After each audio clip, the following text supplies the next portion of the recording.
Frédéric Bazille. B. Montpellier, 1841, de Bonnet-Roland, 1870.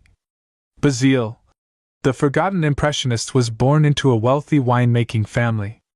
He moved to Paris in 1862 and enrolled in Charles Gleyre's studio. There he met Monet, Renoir, and Sisley. Bazille helped his friends financially and was making great strides in his own career when the Franco-Prussian War broke out. He volunteered for the Zouaves, a famous cavalry regiment, and was killed during a minor skirmish, his career cut tragically short before the Impressionist adventure had really begun. Family reunion painted near the family home in Montpellier. This picture shows the influence of Monet's Women in the Garden, which Bazille had recently purchased. 1867, oil and canvas, 152 by 230 centimeters, Musée d'Orsay, Paris, France. The pink dress. This is the artist's cousin, Therese de Auers, looking out over the village of Castelnau-le-Lez. Because he was based in the south, Bazille tended to use brighter colors than his Parisian counterparts. The girl's averted gaze creates an air of mystery. 1864, oil on canvas, 147 by 110 centimeters, Musée d'Orsay, Paris, France. Camille Pissarro. B.S.T. Thomas, Virgin Islands, 1830, de Paris, 1903. While he may not be the most famous of the Impressionists, Pissarro played a major part in binding the movement together. He provided a link between the groups at the Académie Suisse, a private art school in Paris attended by Manet and Cézanne, and Charles Gleyre's studio, where Monet, Renoir, and Sisley studied. He was the only artist to participate in all the Impressionist shows. Pissarro was revered as a great teacher, but he was equally willing to listen to younger painters, and he continued to experiment throughout his career. Unlike other Impressionists, his paintings were, but the Franco-Prussian War intervened, and while he was taking refuge in England, Prussian soldiers occupied his house in Louveciennes and used his canvases as duckboards, destroying more than 1,000 paintings. In the 1870s, Pissarro exchanged ideas with Cézanne, and over the course of the following decade he experimented with the pointillist technique after meeting Seurat and Signac. When ill health finally stopped him from working outdoors, he painted street scenes from hotel windows. Lifeline. 1855 moves to Paris while in his mid-20s, 1859 meets Monet. Exhibits at the Salon, 1863 his work is shown at the Salon des Refuges, 1870 moves to London during the Franco-Prussian War, 1872 settles in Pontoise, 1874 participates in the first Impressionist show, 1885 meets Seurat and experiments with pointillism. 1892 has his own exhibition, 1903 dies from blood poisoning, buried in Paris. The Coach to Louveciennes. This may well be the finest of Pissarro pre-war paintings. Rarely has a rain-sodden atmosphere been captured more evocatively. As he did so often, Pissarro anchored the composition around a road leading into the picture. 1870, oil on canvas, 25 x 35 centimeters, Musée d'Orsay, Paris, France. Closer look. Vanishing. The Impressionists often used short, broken brush strokes to convey shimmering reflections in water. Here, Pissarro uses the technique to conjure up the glistening surface of a muddy road.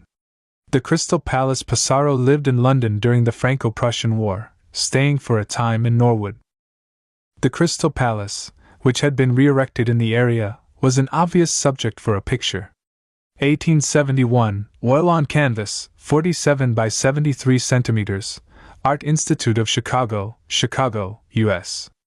The Côte de Buffs at Hermitage, Pontoise. During the late 1870s, Pissarro often screened off his subject with a row of trees, rendering depth through superimposed layers. 1877, oil on canvas, 115 by 88 centimeters, National Gallery, London, UK. Closer look. Hidden forms. Human figures play a supporting role in many Pissarro's landscapes. These too are formed with a few simple brushstrokes, have no facial details, and melt into the background. Alfred Sisley.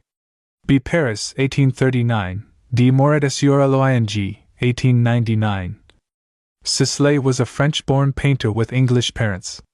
His father ran a business exporting artificial flowers, but he supported his son's decision to become a painter. In 1862, Sisley entered Charles Gleyre's studio in Paris, where he met other members of the future Impressionist group. He joined their discussions and their painting trips, although his early output was rather small. He survived by jiving off his allowance from his father, but this situation changed dramatically after the Franco-Prussian War, when the family business collapsed and Sisley had to support himself. From this point on, he lived in extreme poverty, receiving virtually no recognition for his work. He concentrated almost exclusively on landscapes, specializing in scenes of the picturesque villages along the Seine. Sisley's work is remarkably consistent, with a style that comes closest to that of Monet. Although his brushwork is generally less adventurous than Monet's, his best paintings still have a quiet, lyrical appeal. Lifeline. 1866 in mid-20s, has first painting accepted by the Paris Salon. 1874 participates at the first Impressionist show. 1876 paints the floods at Marly. 1883 one-man show in Paris. 1889 exhibition in New York. 1899 dies from throat cancer. Snow scene at Moret. Sisley loved painting snow scenes and continued working outdoors, even in the depth of winter. See 1894, pastel, private collection. The flood at Port Marly/his is one of Sisley's finest pictures. When the Seine burst its banks in his local village, Sisley produced a series of paintings of this street corner, depicting the same view at different times of the day. His brushwork is at its best here, particularly in the reflections. 1876, oil on canvas, 60 by 81 centimeters, Musée d'Orsay, Paris, France. Closer look. Objective view. Sisley's pictures on this theme give no hint of any danger or inconvenience caused by the flood. Instead, he focuses on its picturesque possibilities, including tiny gondoliers in most of the scenes. Gustave Caillebotte. B. Paris, 1848, de Gennevilliers, 1894. Like Bazille, Caillebotte came from a wealthy family, and great emphasis is always laid on the financial support that he provided for his Impressionist friends. He qualified as a lawyer, but turned to art in the early 1870s, training under the academic artist Léon Bonnat. Within the Impressionist group, Caillebotte was closest to Degas. In his best works, he shared the latter's taste for unusual viewpoints and unrehearsed poses. His choice of subjects was also very striking, particularly his urban views and interiors. Caillebotte built up a sizable collection of Impressionist paintings, which he bequeathed to the state. However, at the time their work was still highly controversial, and not all the pictures were accepted. The floor strippers, the influence of Bonnat's meticulous approach is evident here. The asymmetrical composition, however, is more reminiscent of Degas's style, while the modern subject is entirely in keeping with Impressionist aims. 1875, oil on canvas, 102 by 146 centimeters, Musée d'Orsay, Paris, France. Mary Cassatt. B. Allegheny, 1844, de Château de Beaufresne, 1926. This American painter and printmaker settled in Paris in 1874, the year that the first Impressionist exhibition took place. Cassatt met Degas 3 years later and through him, became a member of the group. She was a talented painter, specializing in pictures of mothers with children, but she was an even greater graphic artist. Her colored etchings appear deceptively sparse and simple, but were executed with an impressive blend of subtlety and delicacy.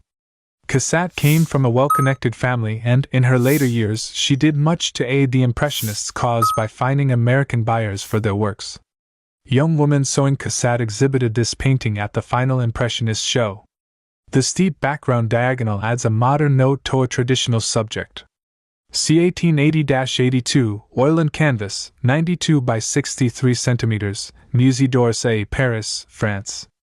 In the omnibus from the set of 10, a series of engravings displayed at Cassatt's one-woman show, the bold, spontaneous design of this picture betrays the influence of Japanese prints. 1891, dry point and soft ground etching, 36 by 26 centimeters, Brooklyn Museum of Art, New York, U.S.